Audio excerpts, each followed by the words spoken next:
Meus queridos irmãos, a graça e a paz do nosso Senhor e Salvador Jesus Cristo. Estou aqui para mais um vídeo para o meu, para o teu, para o nosso canal Teologando e Capacitando. E no vídeo de hoje eu quero trazer o review deste livraço, Introdução ao Novo Testamento, a manjedoura, a cruz e a coroa, de Kostenberg, Kellum e Carles. Eu acho que é isso. Um livraço. Só que antes de nós entrarmos no conteúdo desse vídeo, eu quero fazer o convite. Você que ainda não é inscrito no nosso canal, se inscreva. Faça parte dessa comunidade de apaixonados pela palavra de Deus. O nosso canal Teologando e Capacitando. Também não esqueça de ativar o sino das notificações para você ficar informado toda vez que eu subir o vídeo novo para o canal. Não esqueça de deixar o seu like, pois o like ajuda muito o YouTube a engajar o canal com mais pessoas, e também compartilhe os nossos vídeos em suas mídias sociais, WhatsApp, Facebook e Instagram. Fazendo assim, você ajuda o irmão em sua caminhada cristã e também ajuda o canal a crescer. Querido, se você quer adquirir seus materiais teológicos, comece a comprar pelo nosso link de afiliados da Shopee, e fazendo assim você vai ajudar o canal a se retroalimentar. Este livro eu comprei pela Shopee, chegou 100% garantido, onde eu estou comprando meus materiais de estudo. Então compre pelo nosso link, você não paga nada mais por isso, sua compra é 100% garantida e ainda você vai abençoar o canal. Olha só que benção. Então, queridos irmãos, compre pelo nosso link e ajude o canal a se retroalimentar. Então, dito isso, vamos para mais um review dessa maravilha, introdução ao Novo Testamento. Então, meus queridos irmãos, aqui se encontra o livro Introdução ao Novo Testamento, a manjedoura, a cruz e a coroa, de Andres Kontesberg, Scott Kellum e Charles Quarles, editora Vida Nova. Um livraço, meus irmãos, um livraço. Então, antes de nós entrarmos nesse review, se você quer comprar seus materiais teológicos, queridos, adquira pelo nosso link que está na descrição do vídeo. Ajude o canal a se retroalimentar e assim nós vamos sempre trazendo novidades para os irmãos. Lembrando que todos os materiais que eu posto os vídeos são dos meus estudos pessoais. Eu não compro só para postar para os irmãos. Eu compro para minhas pesquisas teológicas. Amém? Então aqui se encontra essa introdução. Olha o calhamaço. Olha o calhamaço que é esse livro. Aqui nós temos a contracapa, que vai dizer assim, ó: os professores e estudantes de teologia têm agora à disposição um aliado indispensável em suas pesquisas do Novo Testamento.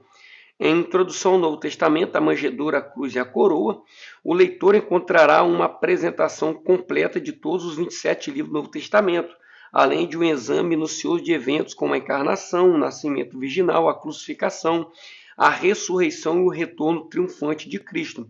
Os autores ensinam a essência da teologia do Novo Testamento, sintetizada com maestria no subtítulo A Manjedoura, a Cruz e a Coroa. Claro, completa, atualizada e dedicada a todas as alternativas contemporâneas que os estudiosos estão propondo. Não apenas isso, o livro também é sagaz e criterioso, o que mais alguém poderia querer de uma introdução ao Novo Testamento. Excelente e altamente recomendado. Daryl Book. Interessante esse autor aqui, ó. John Parker, que vai dizer aqui, ó: entre as introduções do Novo Testamento disponíveis para os estudantes de teologia, essa se destaca pela sua meticulosa cobertura, bibliografia abundante, atenção para as questões canônicas, interessantes reflexões pastorais e bom senso na pesquisa acadêmica. Trata-se de uma obra que recomendo com entusiasmo. Então, quem é os autores agora aqui?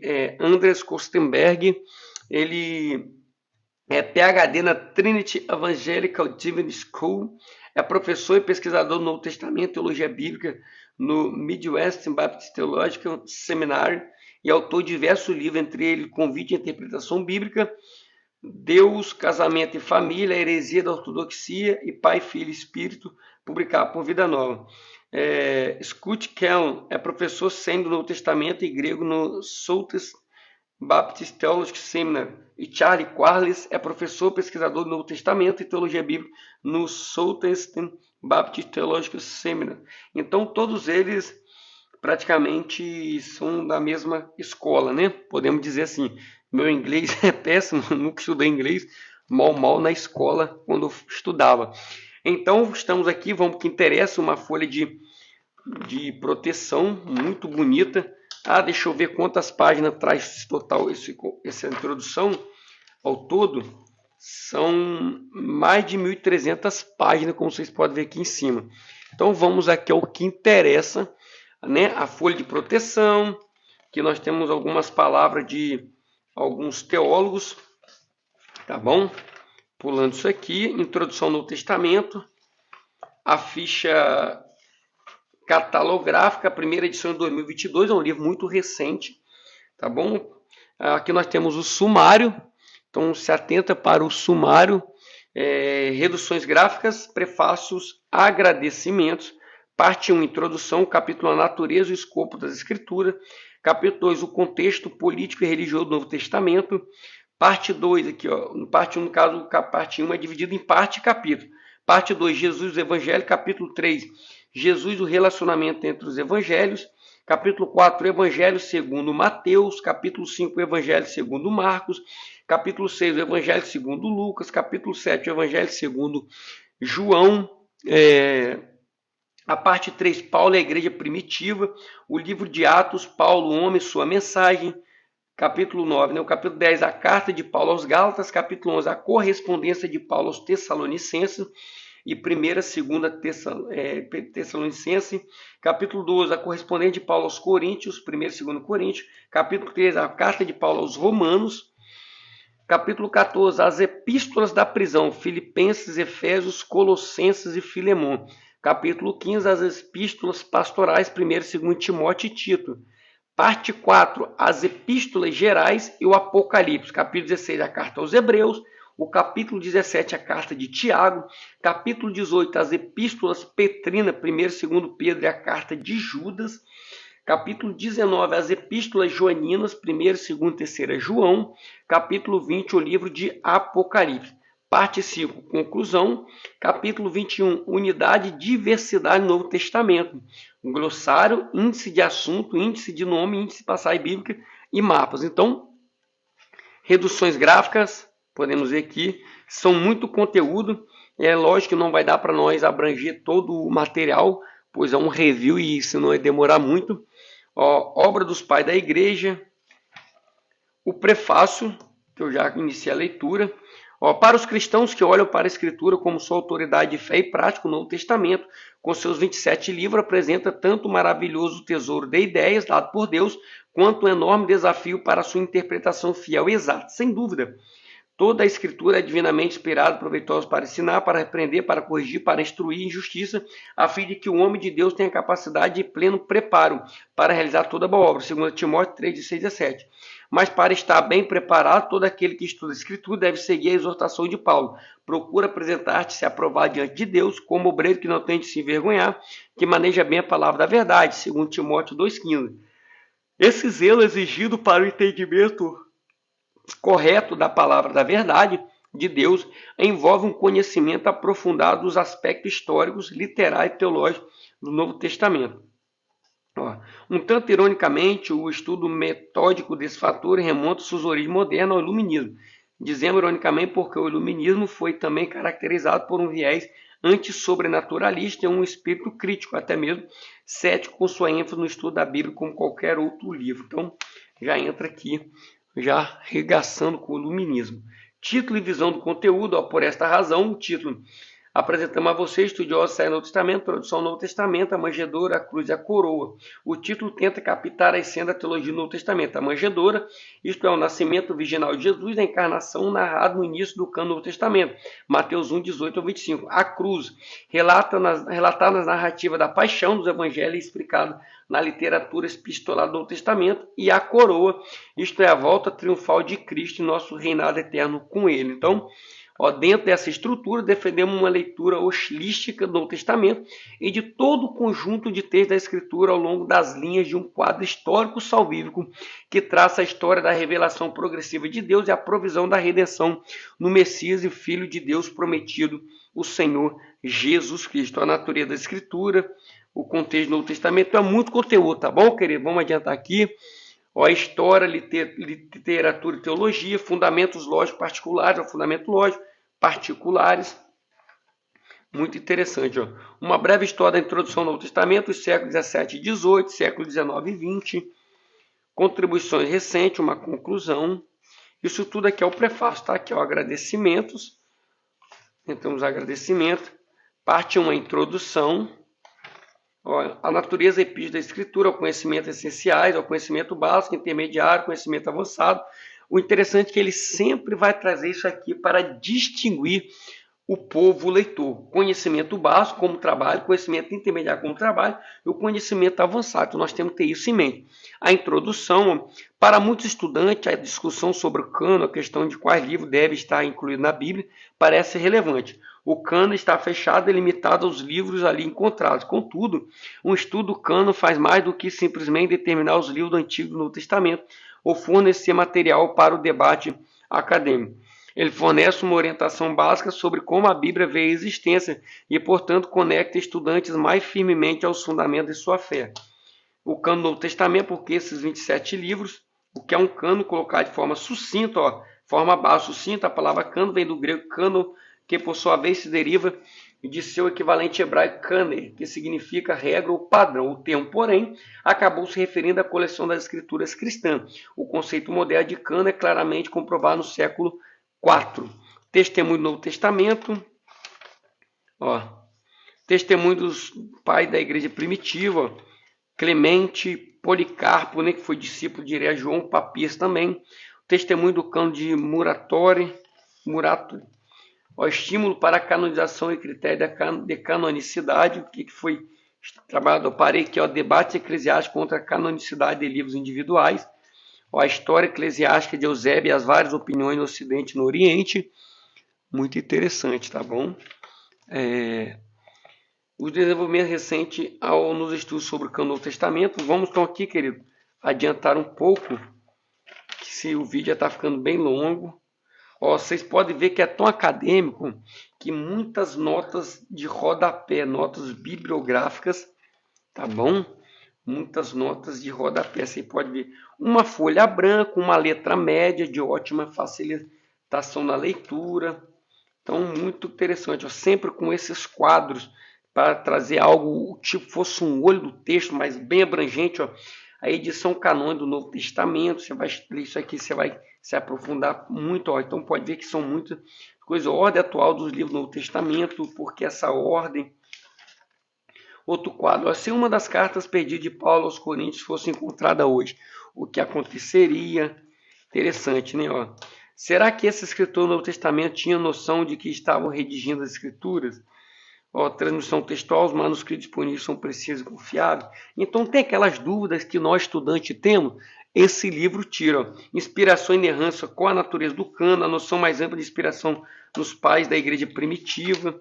O testemunho da Escritura a respeito de si mesmo no Antigo Testamento, ou usa a abordagem que Jesus fez da Escritura do Antigo Testamento, ou usa a abordagem que a igreja primitiva fez das Escrituras do Antigo Testamento, Escritura como inspirada, Deus a fonte da Escritura, homens conduzidos pelo Espírito Santo, Deus como dirigente da redação da Escritura. Então, tudo isso aqui é um estudo da bibliologia, tá bom? Na teologia nós chamamos de bibliologia, isso vai ter tudo isso. Ó, crítica textual, esse negócio, ó, tabela, ó, datas dos pais da igreja, obras patrísticas e listas canônicas, você vai, ó, muito interessante, ó. O contexto político e religioso do Novo Testamento, lembra que eu falei no começo? Conhecimentos essenciais, conhecimento básico, intermediário e avançado, ó, a introdução já com tabela, ó. É muito rico, ó, esse material, ó, as tabelas, contexto de Jesus da igreja primitiva, ó, entre os testamentos, domínio grego, autogoverno judaico, domínio romano, ó, o período babilônico, o período persa, o período grego, Alexandre o Grande e suas conquistas, o período ptolomaico, o período seleucida, sírio ou sírio. Então, muito interessante, ó, os macabeus, os amorreus, tudo isso aqui é do período interbíblico, vai dizer também, tá bom? Ó, o período romano. Então, nós temos muitos conteúdos. Deixa eu adiantar um pouco aqui, que eu separei aqui o Evangelho segundo Mateus, conhecimentos essenciais, básicos, intermediário e avançado, como nós já sabemos. Aqui vai entrar nos fatos-chave do Evangelho segundo Mateus, autor, Mateus, anos 50 e 60, origem desconhecida, destino, audiência judaica em local desconhecido, propôs demonstrar que Jesus era o Messias predito no Novo Testamento, tema Jesus é Emanuel, o Messias, o Salvador do povo de Deus, versículo-chave, capítulo 16, verso 13 ao 20, a introdução, Ó, a história, muito interessante. Katamataion, segundo Mateus, no grego. Muito quadro. Mateus escreveu o seu evangelho em hebraico. Tem aquela briga, se o evangelho de Mateus foi redigido para os judeus, então foi escrito em hebraico. Se foi para os redigido ali para tanto judeu e grego, foi escrito no grego. Essa é a questão, a briga que há no academicismo, podemos dizer. Então vamos ver aqui, ó. Uma análise atenta da declaração de Papias de que Mateus, portanto, organizou os ditos de Jesus no dialeto hebreu, leva a várias observações. Em primeiro lugar, a expressão, portanto, intimamente ligou a declaração sobre a autoria de Mateus de seu evangelho à discussão anterior em Papias. Na citação de Eusébio, a declaração segue imediatamente uma descrição da autoria do evangelho de Marcos, que mencionou que Marcos escreveu seu evangelho com base na reminiscência de Pedro sobre o ministério do Senhor, mas que ele não tentou fornecer um arranjo ordenado dos ensinamentos de Jesus. Se Eusébio citou Papias na ordem, sem pular qualquer material, portanto, liga a declaração sobre a composição de Mateus à descrição anterior sobre a composição de Marcos e sugere que Mateus escreveu seu evangelho para fornecer um relato caracterizado pela ordem que faltava no evangelho de Marcos.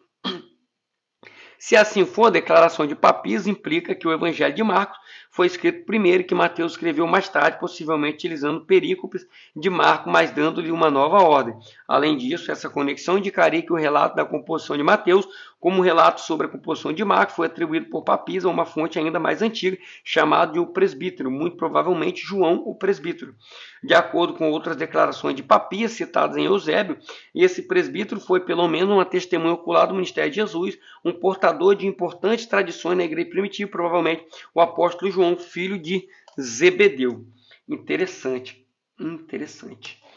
Ó, é muito grande o estudo, tá bom? Que tira a base, ó, data, evidências internas, ó, evidências externas, origem, destino, propósito.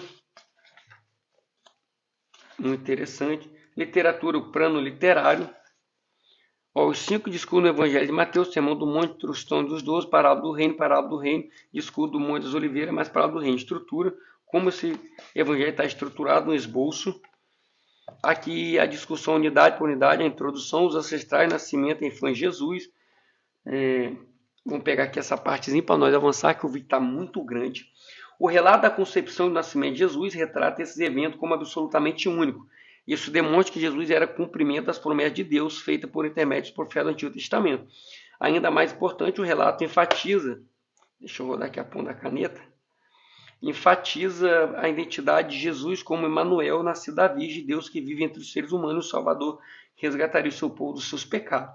A referência a Isaías 7,14 e Mateus 22, 23 é a primeira de uma série de citações de cumprimento que documenta o fato tão importante para a audiência judaica de Mateus, de que praticamente todos os eventos importantes da vida de Jesus, incluindo seu nascimento, sua identidade como Deus conosco, seus milagres, seu ministério de cura e as circunstâncias ao redor de sua morte, sepultamento e ressurreição, aconteceram para que se cumprissem em conformidade com as escrituras do Antigo Testamento. Então, nós temos aqui nessa discussão de unidade por unidade, a visita dos reis magos para adorar o menino Jesus, no capítulo 2, verso 2 de Mateus, demonstra que, embora a missão de Jesus fosse primeiramente dirigida aos judeus, o seu escopo transcendia Israel e chegava também aos gentios. Sua jornada, demorada e difícil do Oriente a Belém, seus valiosos presentes, especialmente sua adoração a Jesus, destacam a sua supremacia e implicam a sua divindade. O fracasso dos sacerdotes e dos escribas em viajar para Belém em busca de Jesus revela indiferença em relação ao Messias,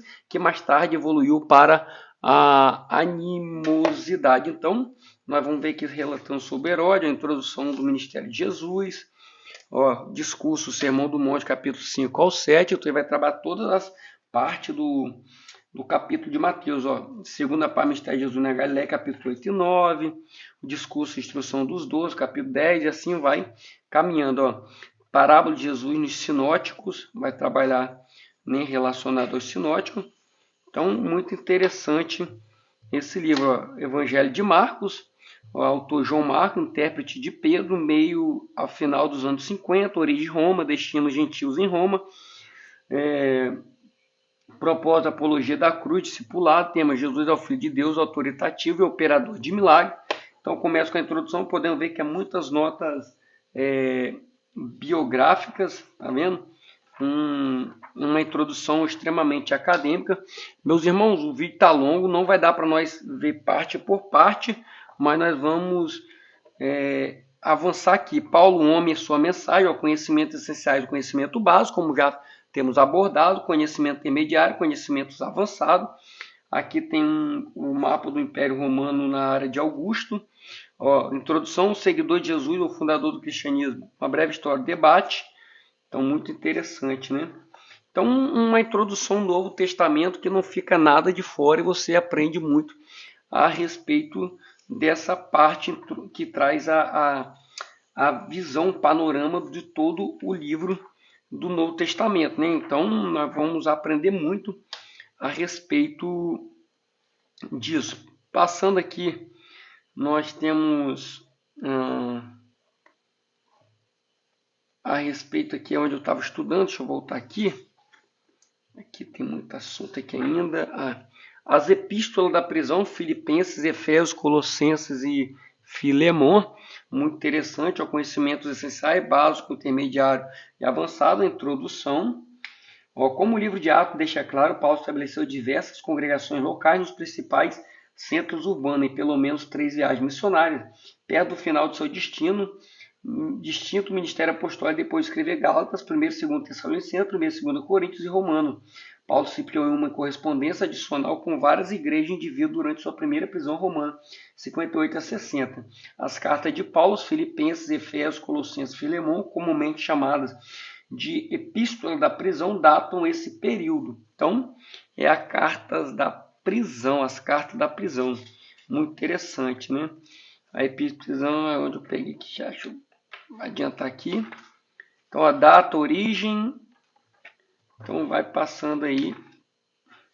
Muito interessante. A literatura, o plano literário, a estrutura, a unidade por unidade, a introdução, saudações aos filipenses, o corpo, a parceria dos filipenses com Paulo no Evangelho, algo para pensar, a virtude exclusivamente cristã da humildade. Muito interessante. Encerramento, ação de graça pela parceria dos filipenses, a pessoa e obra de Cristo. Aqui a teologia, temos teológico, o Evangelho e suas implicações, a pessoa e obra de Cristo. Esse interesse central no Evangelho de Cristo resulta da centralidade de Cristo no pensamento de Paulo. Outro tema importante que caracteriza a teologia de Filipenses.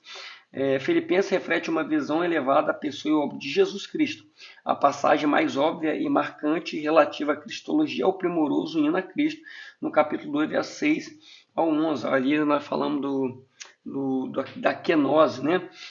Só que nós temos que tomar muito cuidado para falar a respeito da quenose, tá? Tem muita gente pregando ali que Cristo, como podemos dizer, abriu mão dos seus atributos. Se ele deixa de ter os atributos como Deus, ele deixa de ser Deus, tá bom? Nós temos que ter isso em mente. A glória do Evangelho é vista na iminência gloriosa do estado pré-existente de Cristo, na sua humildade e obediência ao Pai em todos os aspectos, desde assumir as suas limitações da carne humana, até a autoculminante da morte humilhante e dolorosa na cruz, e terceiro, na posição exaltada do Cristo ressuscitado como aquele a quem todo joelho se doblará e a quem toda língua confessará como Senhor. Então, é uma teologia aí paulina na carta aos Filipenses sobre a pessoa de Cristo, né? O seu autoesvaziamento, não dos seus atributos todo, como podemos dizer, tá? Ele abriu mão de outras coisas sem ser principalmente seus atributos. Tá bom, queridos? Então, nós temos que ter isso em mente. A história e assim por diante. O corpo sentado com Cristo, andando com Cristo, permanecendo firme em Cristo. Aqui já é a literatura. Deixa eu ver qual carta é isso aqui.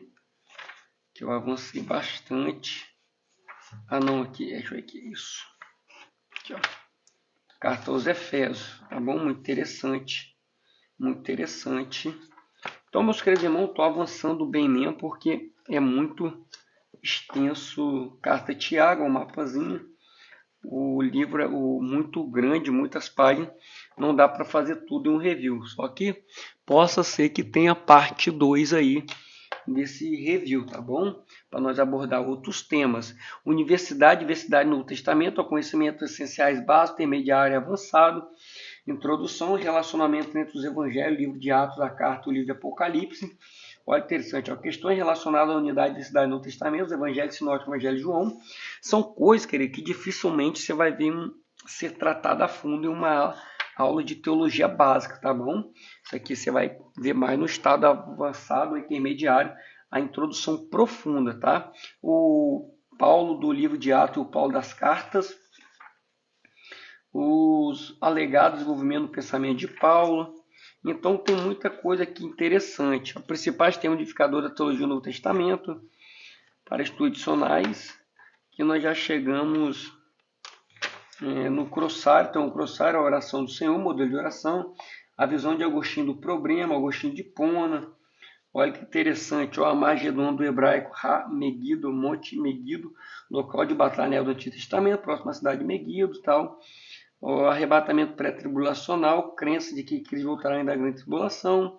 Arrebatamento pós-tribulacional, crença de que Cristo voltará ao final da tribulação.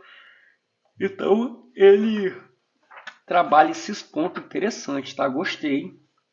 Um livraço, como eu disse, o índice de nomes, índice de passagens bíblicas, muito interessante. Quer conhecer a fundo o Novo Testamento, outra foi proteção, o material da Vida Nova dispensa comentário. Então, queridos, aqui se encontra essa introdução ao Novo Testamento, a manjedoura, a cruz e a coroa, que você possa adquirir esse livro, vai te agregar muito aos seus estudos, e que Deus lhe abençoe até o próximo vídeo, em nome de Jesus. Amém.